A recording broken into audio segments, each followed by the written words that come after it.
Were you one of the people that have been waiting on the sidelines because of all the bad articles and all the news stories saying that the Las Vegas real estate market is slowing down and that inventory is picking up? Well, let me tell you today why that's not completely true. My name is Adrian Ornelas. I'm a real estate broker here in the Las Vegas real estate market. I've been helping people buy and sell homes for 19 years this year. Let's face it, we all really know that the news always exaggerates whatever they present because they're trying to capture your attention, right? Since 2022, the news locally and nationwide have specifically pointed out certain times or months out of the year to show why there's a potential that the market could crash. And so far, we've discovered that that's not exactly correct everywhere. And let me tell you, here in Las Vegas, it's very hyper-local. So a home in Summerlin will sell very differently to a home in Old Henderson. Let me give you an example. I saw an article 2 days ago that said specifically that homes are piling up and that inventory is growing here in Las Vegas. But if we actually pull the data from our numbers, it went from 2.8 months of inventory to 3.2, and that's in a year span of how much inventory could grow, right? So now you take into consideration the months that are slower, and that inventory always grows because not a lot of people buy in those months. And that would be November, December, and January, because people are still busy with the holidays and it's cold and people just don't tend to actually take action in those months. So a 2.8 to a 3.2 months of inventory is really not a lot. And so it is probably about 1,000 homes, but when it gets busy, those 1,000 homes go like this in a week. So taking facts into consideration, if what's holding you back is hoping that a lower mortgage payment is going to be what gets you there, waiting might not get you that, because now that the market's getting busier and we're going into March, April, May, and June, those are the busiest months out of the year. Now, you have to hope and pray that rates will actually continue to go down, but nobody has really control of that. So you have to make a decision of why it is that you want to buy a home and not make it entirely of that monthly payment. Now, if you've been staying on the sidelines because you think mortgage rates are going to go much lower than what they're at now, well, you can hope and pray for that, but there's not a probability of that because nobody has control of the mortgage rates. And so between the last year, we've been around the same range. So they've been toggling between a 7% and a 6.25, maybe at the lowest a 6% if somebody really buys down that rate.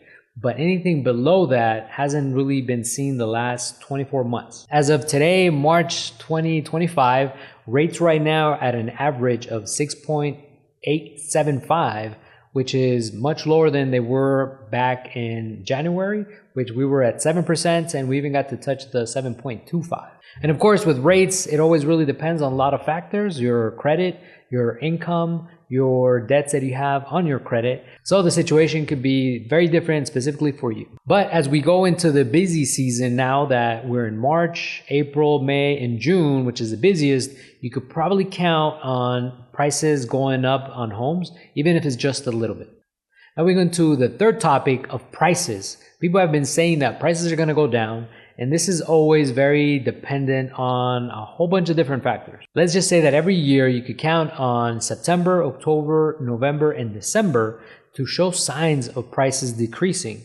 But this is normal because in those months, there's not as many buyers as you would definitely have in March, April, and May.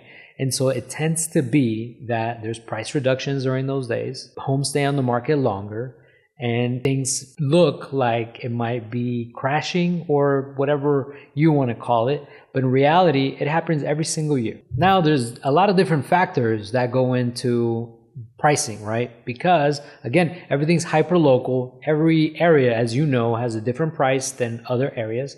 And then you have to take into consideration the condition of that home, because long are gone those days that you could just get a house on the market and it'll sell just because it's a house on the market.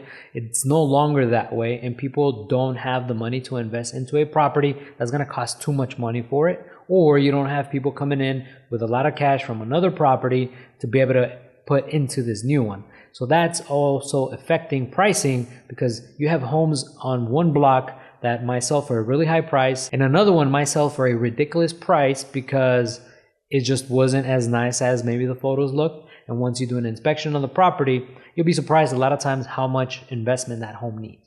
So a good question is, who is buying and who's selling, right? Because in your imagination, if you're standing on the sidelines, not wanting to do one thing or the other, most likely you're wondering like, who the heck would sell and who the heck would buy?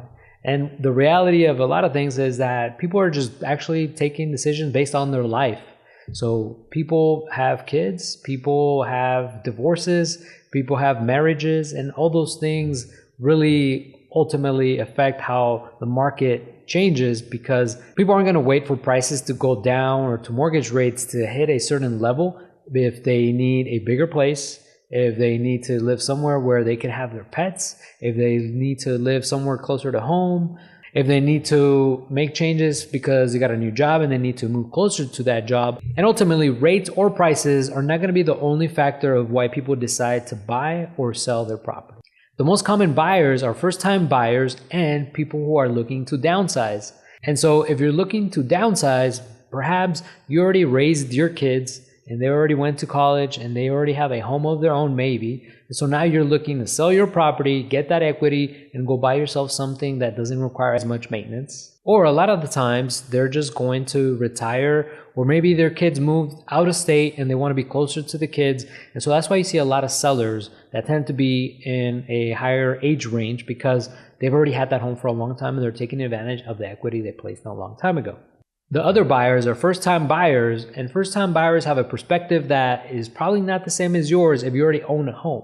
So they haven't had an opportunity to have their own place, get their own mortgage, and have the things that perhaps you already did. So they have a different perspective than most people because they're trying to get started in life and buying a home.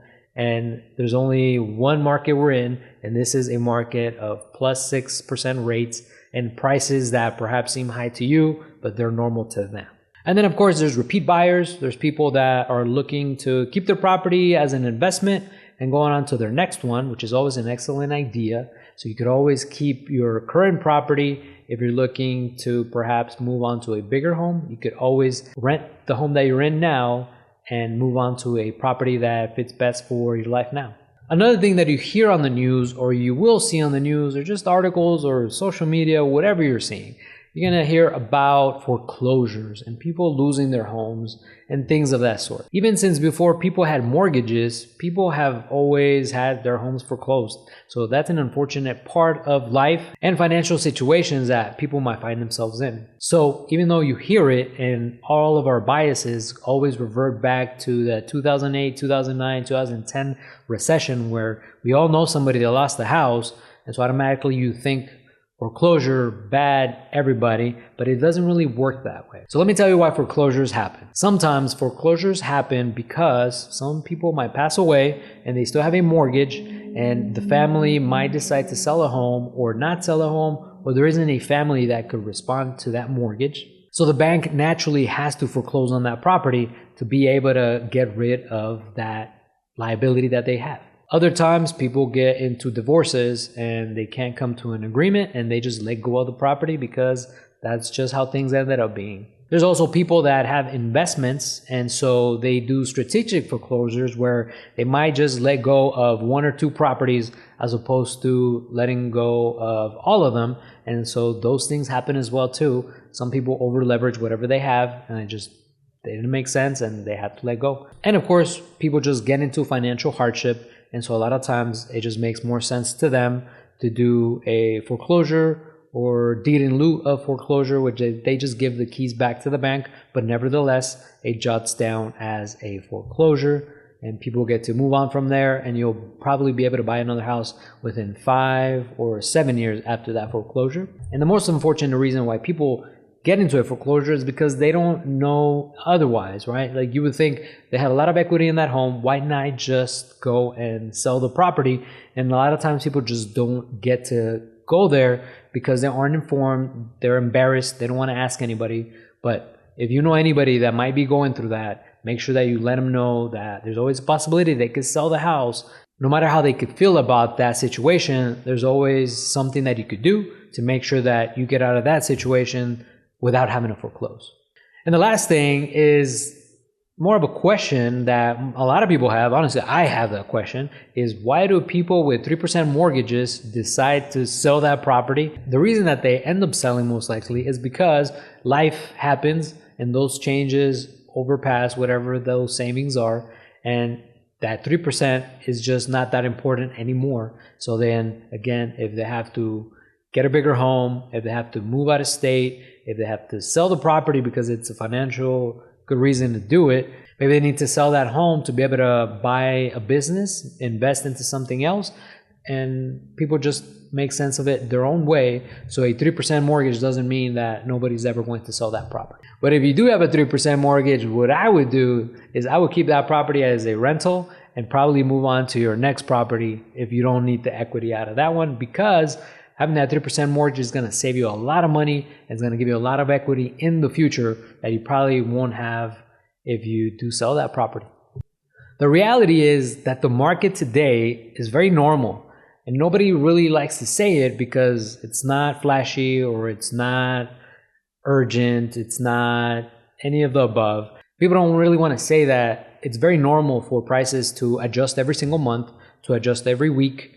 That not every year we're going to have 10% increases or 15% increases, and that actually having a 5% increase a year is very normal, because if you look back to the markets in the early 2000s, in the 90s and the 80s, homes really would take a long time to sell. You would put a home on the market and it would really take about 3 months to sell. Now everybody expects their home to sell within a week, and if it doesn't sell in a week, everybody expects for something dramatic to happen. But the reality is that the market today is very normal. And honestly, I like this market because it allows me to help buyers much better. And it also is fast enough to allow for sellers to be able to get that asset and go into something else if that's what they're looking to do. But of course, it doesn't happen as quickly as they used to, unless you have a really nice home in a really good location, which again, hyper local. So today is a very normal and hyper local market. So in conclusion, a lot of people don't know this information, or there's a lot of confusing information out there. And the reality is that today the market is very hyper-local and very normal. If you made it this far, please consider liking and subscribing, and I'll see you on the next one.